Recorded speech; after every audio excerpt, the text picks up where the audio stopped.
জুবরাবাসী শুধু আমাদেরকে রামদা দিয়ে কুপাচ্ছে, অন্য কোনো কিছু দিয়ে কুপাচ্ছে না, শুধু রামদা দিয়ে কুপাচ্ছে। একটা বন্ধু মার খাচ্ছে, একটার পর একটা ভাই মার খাচ্ছে। কি ভাই এগুলো? আমরা কি মার খাওয়ার জন্য এখানে আসছি? একটা ছেলে কোপ খেয়ে সে ভাই বিলে পড়ে আছে, এখন পর্যন্ত উদ্ধার করা সম্ভব হয়নি। ভাই দুপক্ষের মুখোমুখি অবস্থান বলতে এখানে আসলে আইন শৃঙ্খলা রক্ষাকারী বাহিনীর তো একটা দায়িত্ব আছে, ক্যাম্পাস প্রশাসন। আমরা তো দুপক্ষ বলতে হচ্ছে যে আমরা এখানে তো পড়াশোনা করতে আসছি, তাই না? এখানে তো ওদের সময় মারামারি করতে আসি নাই। আমরা এখানে আসছি আমাদের শিক্ষা নিরাপত্তা দেওয়ার দায়িত্ব দেয় পড়াশোনার উপর, বিশ্ববিদ্যালয়ের পড়াশোনার উপর, তাই নয় কি? এই বিশ্ববিদ্যালয় প্রশাসনকে আমাদের নিরাপত্তা দিতে পেরেছে? পারেন। উল্টো এমন একটা পক্ষের সঙ্গে আমাদের ঝগড়ায় লিপ্ত করেছে, তাদের বাড়ি এখানে, তারা এখানে অস্তিত্বের লড়াই করবে, তার বাড়ি ঘর এখানে, তাদের সঙ্গে আমাদের লড়াই লিপ্ত হতে হচ্ছে। আমি কি এখানে অস্তিত্ব লড়াই করবো? আমি তো এখানে আসছি আমার অস্তিত্বের লড়াই করতে হচ্ছে। কি করবো ভাই? আমার ছোট ভাই যখন আহত হচ্ছে, আমার একটা বন্ধু যখন আহত হচ্ছে, তখন আমি কি আগায় যাবো না? কিন্তু এটা কি করার জন্য আমি আসছি? এখানে সামনে প্রশাসন থাকার কথা নয়, পুলিশ থাকার কথা নয়, থাকার কথা কিনা ভাই? কোনো আইন শৃঙ্খলা বাহিনী নেই ভাই, কোনো আইন শৃঙ্খলা বাহিনী কেউ নেই আপাতত এখানে।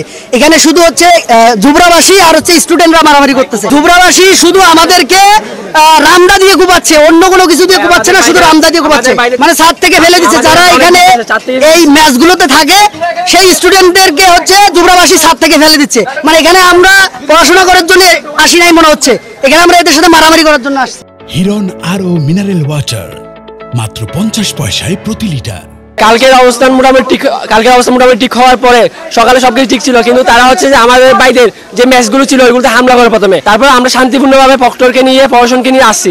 এরপর হচ্ছে তারা আমাদের উপর অতর্কিত হামলা করে। এই পর্যন্ত আমাদের প্রায় 100 জন ভাই আহত হয়েছে এবং অনেকের অবস্থা আশঙ্কাজনক। আমাদের প্রতিনিয়ত আহত বাইরে আসতেছে, আমরা আমাদের বাইরের সাথে আছে। আমরা শেষ পর্যন্ত থাকবো ইনশাআল্লাহ, আমরা বিজয় নিয়ে ফিরবো। শুধু স্টুডেন্ট এখানে খালি হাতে যুদ্ধ করতে, দেশীয় অস্ত্র আমাদের আসলে পাটকেল।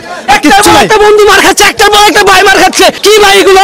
আমরা কি মার খাওয়ার জন্য এখানে আসছি? ইসলামিক স্টাডিজ 22-23 একটা ছেলে কোপ খেয়ে সে ভাই বিলে পড়ে আছে, এখন পর্যন্ত উদ্ধার করা সম্ভব হয়নি। গেছিল সে আরেকজন কোপ খেয়ে এখন যাচ্ছে, এখনো সে বিলের মধ্যে পড়ে আছে, ছেলের ব্লিডিং হচ্ছে। আপনারা সবাই ফেসবুকে ছবি দেখছেন, এখন পর্যন্ত ওকে উদ্ধার করা সম্ভব হয়নি ভাই।